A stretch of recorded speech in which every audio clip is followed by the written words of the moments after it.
napakabuti ng Diyos. Nag-iisip po ako, napakarami ko pong gustong ipatotoo sa Panginoon. Pero right now, nasa akin po ang mikropono. Pero ibibigay ko naman po ito para sa inyo kung sino po yung gustong mag-testimony ng ginawa ng Panginoon sa kanyang buhay. Ano pong kabutihan, kadakilaan, maaaring sa panahon na tayo problema, sa panahon na hindi natin alam kung anong gagawin natin, doon talaga natin malakas na naranasan ng presensya ng Panginoon.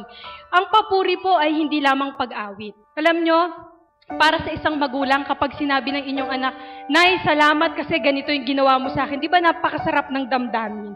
At hindi tayo dapat magpapigil na i-declare sa kalagitnaan ito na may buong katapangan kung ano yung ginawa ng Panginoon sa ating buhay sapagkat patuloy siyang kumikilos sa ating mga buhay. Handa na po ba kayo? So who would want to share her or his testimony? I just thank God sa lahat ng trials sa pinagdaanan namin. Kasi ngayon, nararamdaman ko, wala na akong dapat ikatakot ano man yung darating pa. Kasi napagdaanan ko na yung pinakamabigat sa lahat. Dahil alam kong nakaya ko yon because of God's protection and guidance. So ano pa ang dapat ikatakot kung ang buhay ay nasa kamay ng Diyos. So thank you God dahil si Caleb, thank you Lord, nandito na yung matagal kong pinagpipray, answered prayer. Ako po'y nagpapasalamat sa ginawa ng Panginoon sa akin. Ayoko maging emotional. Talagang ito po ay sobrang kagalakan sa pagkilos ng Panginoon. Doon sa mga trials na nandun siya, mas lalo ako napalapit sa Kanya. At sa kahapon po sa water baptism ni Jujel, so isa din yung answered prayer sa akin. So isa na lang, yung isa kong anak at soon, alam ko Panginoon na kaming lahat buong pamilya ay magsama-sama upang magpasalamat, magpuri sa Panginoon. Saka sa mga ginagawa niya sa akin, ang dami ko pong achievement, hindi ko na po isa-isahin. So, maraming salamat. Ibinabalik ko ang lahat ng pasasalamat sa Panginoon sa kalakasan na patuloy niyang binibigay sa akin. Alam ni Bila Pastora, medyo minsan weak yung katawan, pero napakabuti ng Panginoon. Patuloy pa niya akong pinalalakas. At yung family ko ay patuloy niyang binibless. Nabibless ako dahil kasama ko na yung anak ko si Aljon dito sa music worship team na hindi ko akalain na yung batang lagi ko lang kinukulit, "Simba kayo, magsimba kayo." Ngayon, kasama ko na siya. Nakita ko kung paano talaga kumikilos sa buhay ng mga anak ko, maski kay Juba ng Panginoon. Kaya lahat ng pasasalamat binabalik ko po sa Panginoon.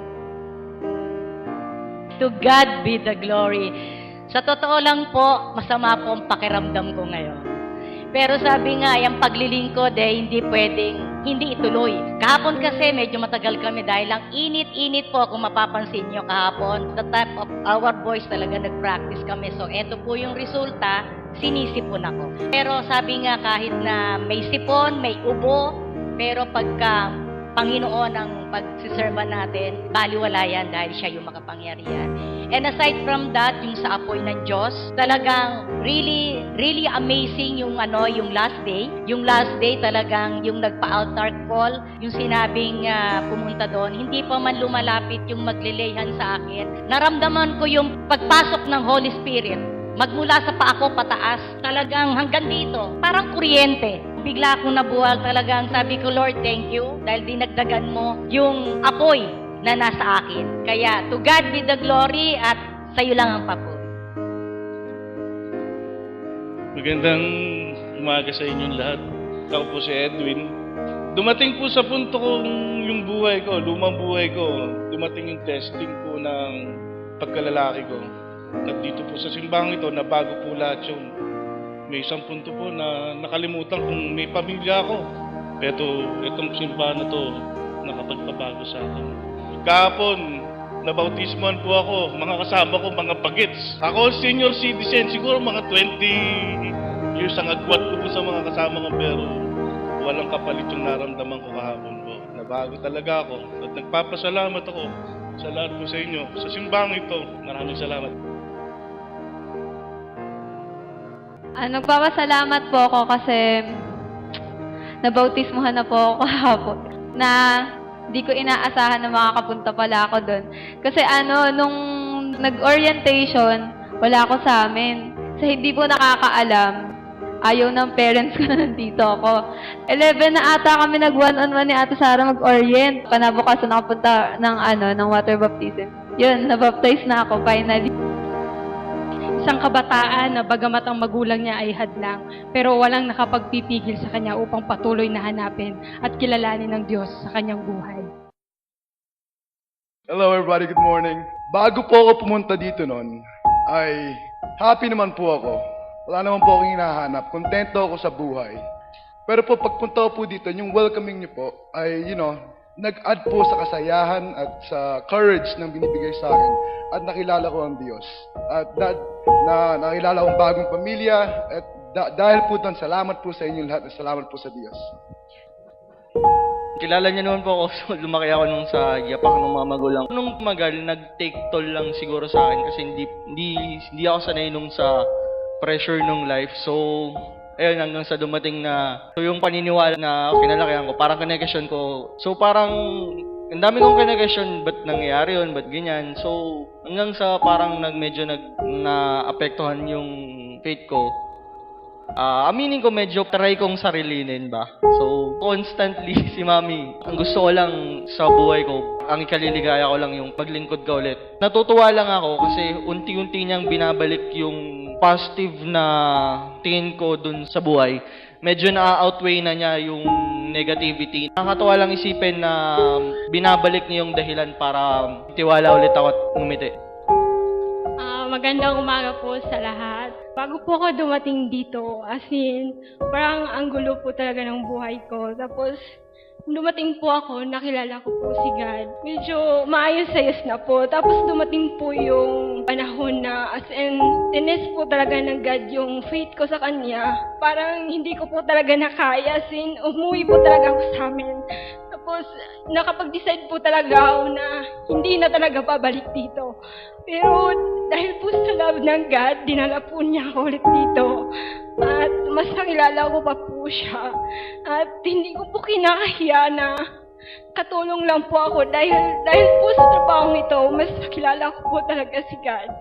At binabalik ko po ang papuri sa Kanya.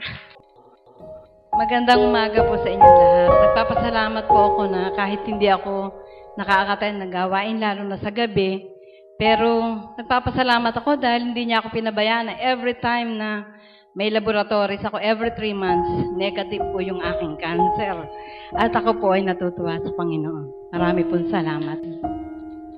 Yung pong pinagdadaanan ng aming pamilya, wala pong ibang nananatili sa puso ko, kundi ang Diyos ay puno ng kahabagan, ang Diyos po ay puno ng pag-ibig. Yun lang po ang pinangahawakan ko. So, yun nga po, katulad nung nasabi ni Caleb, nasabi ni Glenda, and ang pinagpapasalamat ko po, kahit po nasa malayong lugar ang isa kong anak, ang biyaya po ng Diyos, damandama din niya. At sa akin po, katulad po ni Zacchaeus na nakita niya ang Panginoon, umakyat siya sa puno and then nakita niya si Jesus na dumadaan. Ang pananaw ko po ay pare-parehas tayo umaakyat sa iba't ibang uri ng puno, iba't uri ng pagsubok, trials and everything. Only the reason why is doon pa natin makikita ang ating Panginoon. Purihin po ang Diyos. Nagpapasalamat po ako sa Panginoon kasi after a period na parang, Lord, pa ito nangyayari, gano'n. Ayun, nandito kami yung stage, yung family namin, na ang daming pagpapalang dumarating na minsan parang sa tingin ng iba, maliit. Pero para po sa akin, sobrang Lord, thank you kasi punong-puno po ng joy yung puso ko. And isa rin, nagpapasalamat ako sa mga kabataan na hindi nyo alam kung anong klaseng joy and strength yung binibigay nyo sa aming mga leaders na nakikita namin kayo na nagsisik kayo sa Panginoon. Thank you, God, kasi finally, yung mga prayers din namin for the ministry ay sinasagot ng Panginoon.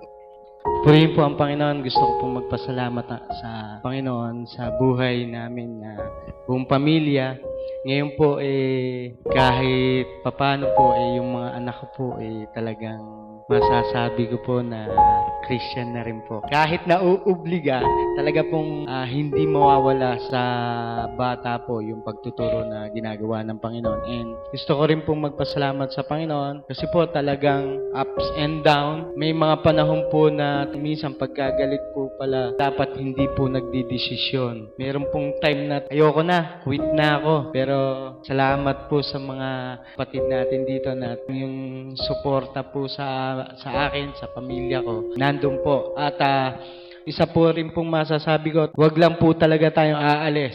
Tuloy pa rin po ang kapit sa Panginoon. Step by step po, mararanas sa buhay natin yung mga pagpapala na nais na pagkaloob sa atin. And isa pa pong pinagpapasalamat ko po sa Panginoon nung apoy ng Diyos, nung hindi po kasi ako tumatayo sa harapan pag nagpapatabag. Pero nung sa healing po, yung sa severe, yung allergies po, ako po kasi talagang nakadepende sa supplement. Simula po noon, nararamdaman ko po na talagang wala na po yung allergies na talagang sakit ng pamilya po namin yun. At salamat po sa Panginoon dahil may hatching ng konti, pero wala po yung grabe talaga na pagka inatake kay nakasimangot na mukha ko sa sakit. At salamat po sa Panginoon at maraming pong salamat sa Panginoon natin. Sa Kanya po ang papuri. Magandang araw po sa inyong lahat. Ako po yung nagpapasalamat sa Panginoon dahil po binaptize po ako. Kasi po, yung papunta po ako, mainit po kasi nung ulo ko noon. Nagkaroon po kami parang problema ng mother ko. Tapos, kahit po nandun po, marami po akong mga kasama, di ko po sila pinapansin at nagdadala po ako sa galit. Kaya po, nung pinag-pray niyo po ako nung nasa pool na po, parang naging masaya po ako dahil po parang umpisa na po nung paglilingkod ko po sa Panginoon. Nag-glorify po ang Panginoon sa mga oras na to. Nakikita niya kung paano yung mga taong minamahal niya at binago niya at patuloy na binabago niyang buhay ay nagbabalik ng papuri.